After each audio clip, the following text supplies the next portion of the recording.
Hey guys, before we get into the video, just want to say thank you for tuning in. I really appreciate it when I get the views. It's a small channel, but I'm trying to build it. And this one is going to be why I love baseball, why it's the greatest game in the world. Thanks a lot. Let's get to it.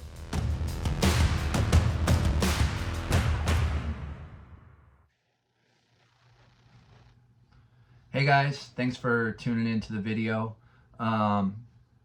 Why I love baseball, why I think it's the greatest game ever. Um, this video is really inspired by a conversation I had with a gentleman at my church. We were at a networking event, and really this whole channel is inspired by that conversation. And he asked me what I do for a living. I told him I had just started up my own coaching business for baseball, and I got to talking about baseball and coaching, and and he stopped me real quick and he said, "Hey man, you should start a YouTube channel, because if you can talk about baseball and coaching and what you do the way you just talked to me, people will really respond to that." So, without further ado, I'm going to tell you why I love baseball. And I got some notes here, so I don't ramble too much. But yeah, let's get into it. Number one, there is no game clock. There's no game clock. You could literally play baseball forever, because there's no game clock. It's just you're taking turns. There's the top of the first, the bottom of the first, the top of the second, the bottom of the second. And the home team gets the last ups. So even if the home team was down by 30 runs, technically there's still a chance they could come back. The Mariners, my favorite team, a few years back, they got down really early, 12-1. They were getting absolutely shelled, absolutely smoked. And my buddy and I were listening to it in our work truck while we were waiting for some parts, and they ended up coming back. So, like take football. If a team gets down by a 12-score deficit, very little chance they're going to come back, because you're pretty much quitting at that point. Not baseball. 12-1 deficit, and they come back and win it. And that is really encouraging, especially should be for you young guys, because no matter how far back you are, you can always come back. The only thing is that if the home team is ahead in the top of the ninth, and the visiting team doesn't score to either tie or go ahead, then the home team wins. They're already ahead, so no reason to score more runs. You won. Congratulations. Now I know there's talk about MLB is getting a pitch clock this next season, where it's like the pitcher has like 15 seconds if there's no runners on, and then like 20 seconds if there's runners on. Leave a comment if you heard about that rule, and clarify me if you would, but I think that's the rule. Don't hold me to that. I honestly think that's kind of dumb. Personal opinion. I know they're obsessed with like pace of play and all this stuff, and then banning the shift and all this stuff. And honestly, I think baseball should just be left alone, and people need to be more educated on the strategy of the game and what it takes to win. But number one in my book, no game clock in baseball. I think that is one of the things that makes baseball really unique, and one of the things that people just don't understand. There is no game clock, and you can always come back. You always have a chance. Number two, small ball. I love it when scrappy teams just put together runs. First and third. You lay down a bunt to move the runner over to second and score the guy from third. Just base hits, solid base hits, solid line drives. Just to get 1-2 runs across the board, across the plate. per inning. You know, you score two runs per inning. It's not a lot of runs per inning, but if you did that every inning, that's 18 runs. That's huge in baseball. You know, one of the most exciting plays for me is a suicide squeeze. You got 2 outs, you got a runner on third, you're tied or down by 1, and it's like the bottom of the 9th, and your dude lays down a bunt to first base, and the runner scores, and the guy gets safe at first on a bunt. Like, there is just so much drama in that, and it makes your heart get into your throat if you're rooting for the team putting down the squeeze. Just absolutely incredible. Small ball needs to make a comeback, needs to be implemented more in the game, and yeah, I think it would be a lot better if that came back and not everybody was trying to swing for the fences at every at bat.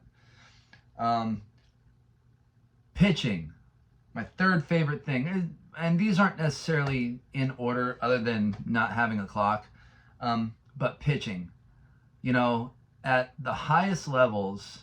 So from high school on, the mound is 60 feet 6 inches away from home plate. So you've got guys that are able to throw over 90 miles an hour at the major league level, over 100 miles an hour. And I know a lot of you watching this video, you haven't even been in a car that was going over 100 miles an hour. These guys are taking their bodies and hurling a baseball over 100 miles an hour to a 17-inch wide target that, and then the height varies. They have to hit that target, and then the guy at the plate has to try and hit that thing. Scientifically proven that hitting is the hardest thing to do in professional sports. And the fact that you've got guys throwing 100 miles an hour, that kind of proves it. Like, that is the toughest thing to do. A couple years ago, I faced a guy throwing in the 80s, and I whiffed everything. It is hard. Like, I can't even imagine what 100 miles an hour looks like coming to the plate. Antonelli Baseball, one of my favorite YouTubers. He's got a video about hitting a 100-mile-per-hour ball. He actually pulled it off. But I'll link to his channel down in the description. And then you've got the off-speed pitches.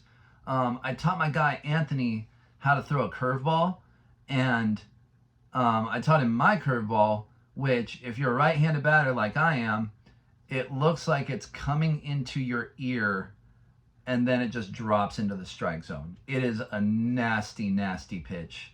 And being able to fool hitters with that is just incredible. At the major league level, I'm sure they got all sorts of curveballs. I know they have all sorts of off-speed pitches. Felix Hernandez, after he got hurt, he kind of had to change up his game, and that's when he developed a devastating changeup. Jamie Moyer also had a great changeup, and you know, it's not all about the velocity of pitching. It's about fooling a batter. It's about misdirection, almost like being a magician, you know, and tricking the mind. One of my favorite positions to play, probably my favorite position to play, definitely one of my favorite positions to coach, and man, I love pitching. I absolutely love it. Which brings me to hitting. Hitting is, well, it's an essential, it's how you score runs, right? But one of my favorite things about hitting in baseball is that you can fail 70% of the time over a season or over a career and still be considered a great hitter. 70% failure, you're still considered a great hitter. Name another sport where you can fail 70% of the time and keep your job, right? Much less be considered great, be considered one of the best to ever do it. That's amazing. And there is also something incredibly satisfying when you hear the crack of the bat on a deep, deep, no doubt home run. That bat just sounds different. I was coaching one of my favorite guys today, Jack. Jack, great to see you again today. John, great to see you again today. Thanks, guys, for coming out. It was an absolute pleasure. But one thing, Jack and I finished up with some hitting. We were working a little bit on pitching. He's going into, I think, his first year of kid pitch. Pretty excited about it. The kid's grown so much. Like, he's a big 9-year-old. He's a monster. He's going to be a beast. But I could tell when he squared up the ball. We're just playing soft toss, and when he squared it up, I asked him, because you can hear the tone. I asked him, I was like, "Did you even feel that?" He said, "No, I didn't feel it at all." I said, "That's how you know it was hit good and hard." And the previous soft toss that I threw to him, he had hit it right off the end of the bat. And it's pretty cold in Washington right now. It was a cold day today, so it stung his hands when it got off the end of the bat and sent that vibration through the bat. But he stuck with it. Great kid. Pleasure to work with him. So Jack, shout out. Great job today. But when you hear the crack of that bat, when it's solid, when it's absolutely just mashed and you got all of it, it is a great thing to watch, because you don't even have to watch the flight of the ball. You can just hear it. Oh, that thing's gone. But watching the flight of the ball is pretty cool too, and seeing how far that it went. But when you're actually holding the bat and you get that type of hit, there is not much of a better feeling than that, other than maybe striking a guy out with a devastating curveball or slider. That's pretty fun too. Next thing I got here, baseball's got some amazing legends of the game. Babe Ruth, pretty much got to start there. The Great Bambino, the Sultan of Swat, the King of Crash, the Colossus of Clout, the Great Bambino. If you haven't watched The Sandlot, you need to go watch it. That's your homework. Go watch it. If you haven't watched it in a long time, go watch it again. Guys like, Ted Williams and Lou Gehrig in 1956, there was a battle for a 400 average on the year and a 56-game hitting streak. I believe one of them hit for 400 and the other one hit the 56-game hitting streak. So incredible accomplishments. And then my absolute all-time favorite baseball player, George Kenneth Griffey Jr., the kid. Saved baseball in Seattle, and the way he played the game with just so much joy and always having a smile on his face, and he made the tough plays look absolutely effortless. And when you see something like that, oh yeah, also the sweetest swing ever in baseball. I don't care who you are. Like, he had the sweetest swing in baseball, period. Just made it look absolutely effortless. Absolutely effortless. And there's other guys who are absolute legends of the game. I focus mostly on the Seattle guys. Felix, a lot of guys wouldn't consider a legend, but he's only one of 23 men in history to pitch a perfect game, not allowing a runner to first base. Absolutely incredible. And he did it over 10 years ago now. It hasn't been done since. It tells you how rare that is. Unbelievable accomplishment. So the legends of baseball, you can look them up. They're, oh gosh, you think about what those guys accomplished. Jackie Robinson, made it to the major leagues in an era where, breaking the color barrier, and man, the guy took so many shots, guys throwing at his head before they even wore helmets, and he stuck with it. So unbelievable legends of the game, especially in that era. Failure is a huge part of baseball. Huge part. Like I mentioned before, a hitter can fail 70% of the time and still be considered elite one of the greatest. So failure is what's most likely to happen in a baseball game, which makes the success that much sweeter, and the drama surrounding it. And oh my gosh, I think failure is what makes baseball so great, because you can fail so often, but you get another chance. You get another chance. And when you do fail, you keep grinding. You keep grinding. You make your adjustments, and hopefully the next time up, you succeed. But still, 70% failure rate, and you're considered elite, one of the greatest ever? That's insane. No other sport has that. And lastly, the drama. There's nothing like the drama of a baseball game. It's an athletic soap opera. It's absolutely amazing. One of my favorite moments in history is happened in 1995. A lot of you guys weren't born yet. A lot of your parents remember, though. Mariners-Yankees in the divisional series. The Mariners got down 2-0, and they had to win 3 of them in the Kingdome. Look up the Kingdome. You can probably find pictures of it. And it was the bottom of the 11th inning in Game 5. Joey Cora's on third. Ken Griffey Jr. is on first. Edgar Martinez is coming to the plate, and he gets down in the count, works the count to 2-2 against a guy named David Cone, who was one of the most dominant pitchers of his era. He was absolutely lights out. If he was coming in, it was going to be a rough day. And Edgar absolutely ropes this double down the third base line into the corner in the Kingdome. Joey Cora scores. Oh yeah, by the way, they were down by 1. Joey Cora scores.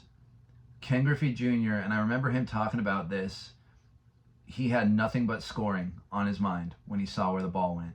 He rounds second. Third base coach is waving his arm so big, so fast. And I'll never forget the view from home plate. Joey Cora jumps in the air, puts his hands down for Junior to slide. Junior slides in, he's safe, and the Mariners are moving on to the American League Championship Series. Absolutely phenomenal moment, full of drama. There's a lot of other moments like that. Kirk Gibson hitting a home run for the Dodgers. A ball going through a first baseman's legs to lose. There is the classic bottom of the ninth, 2 outs, down by whatever. You need, 3 runs and belting a home run. It's an amazing game. So those are some of the reasons that I absolutely love baseball. I love what I'm doing. I love getting to coach it. I love being able to play still. My body's not too beat up for that. Actually, you guys are keeping me young. I get to work out with you every day, and it's phenomenal. But those are some of the reasons I absolutely love baseball. I hope it's giving you something to think about. Leave a comment what you love about baseball.